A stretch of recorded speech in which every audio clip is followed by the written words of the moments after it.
était une fois une paire de chaussures qui étaient mariées ensemble. Elles habitaient une belle boîte en carton où elles étaient roulées dans du papier de soie. La chaussure droite, qui était le monsieur, s'appelait Nicolas, et la chaussure gauche, qui était la dame, s'appelait Tina. Elles s'y trouvaient parfaitement heureuses, et elles espéraient bien que cela durerait toujours. Mais voilà qu'un beau matin...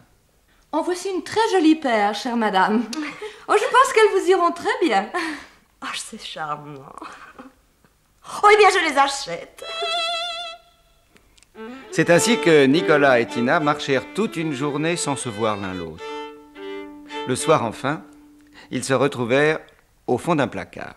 « C'est toi, Tina ?»« Oui, c'est moi, Nicolas. »« Ah, quel bonheur!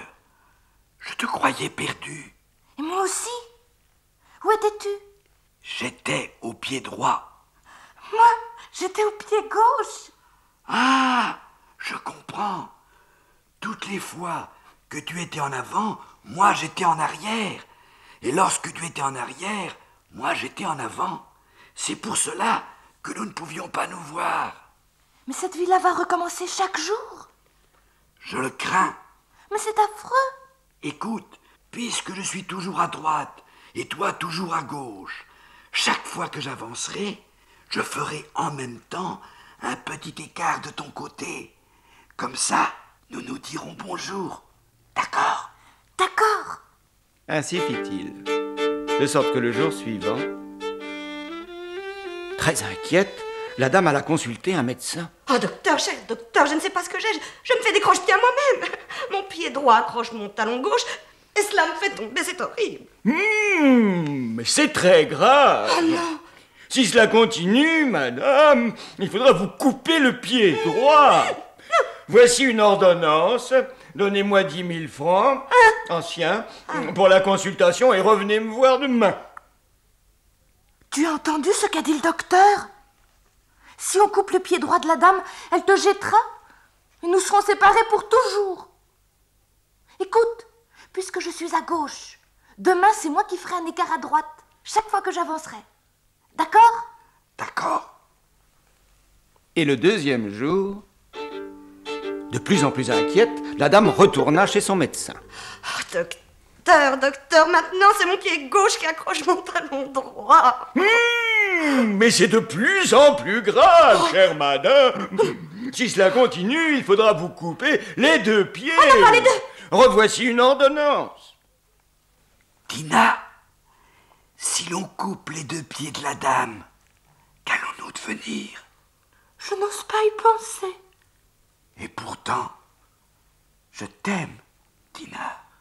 Moi aussi, Nicolas, je t'aime. Je voudrais ne jamais te quitter. Moi non plus. Ils parlaient ainsi dans l'obscurité de leur placard, sans se douter que la dame qui les avait achetés se promenait dans le couloir, en pantoufles. Elle entendit, elle comprit tout. Ah, c'est donc ça. Ce n'est pas moi qui suis malade. Ce sont mes chaussures qui s'aiment. Oh, comme c'est gentil. Là-dessus, elle jeta à la boîte à ordures tous les médicaments qu'elle avait achetés et appela sa femme de ménage.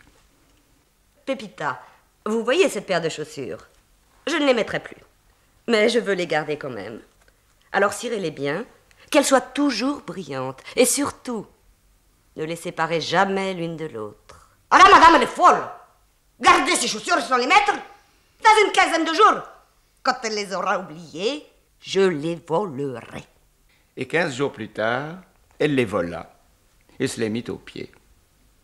Mais un soir, dans l'escalier de service, Nicolas et Tina voulurent s'embrasser et badaboum. Madre mia, ces chaussures, elles sont sorcelées. Je ne vais plus les mettre. Je vais les donner à ma nièce, la Pépita. La nièce, qui était boiteuse, passait presque toutes ses journées assise sur une chaise, les pieds joints. Et les chaussures étaient heureuses, car elles étaient le plus souvent côte à côte. Cela dura longtemps. Mais un soir, Tina dit à Nicolas: « Je sens ma semelle qui devient fine. Je vais bientôt être percée. » Ne fais pas ça. Si on nous jette, nous allons être séparés pour toujours. Je sais bien. Mais je ne peux pas m'empêcher de vieillir. Qu'allons-nous devenir? Je ne sais pas. Si seulement j'étais sûre de ne pas te quitter. Approche-toi. Prends ma bride avec la tienne. De toute façon, nous ne serons jamais séparés. C'est ainsi qu'ensemble, ils furent jetés à la poubelle et abandonnés dans un terrain vague. Ils y restèrent ensemble, jusqu'au jour où un petit garçon et une petite fille qui passaient par là... Oh, Lily, regarde, les chaussures. Elles sont bras dessus, bras dessous. C'est qu'elles sont mariées ensemble. Eh ben, puisqu'elles sont mariées ensemble, elles vont faire leur voyage de noces. Adieu, chaussures, et bon voyage. C'est ainsi que Nicolas et Tina, qui n'attendaient plus rien de l'existence, eurent quand même un beau voyage de noces.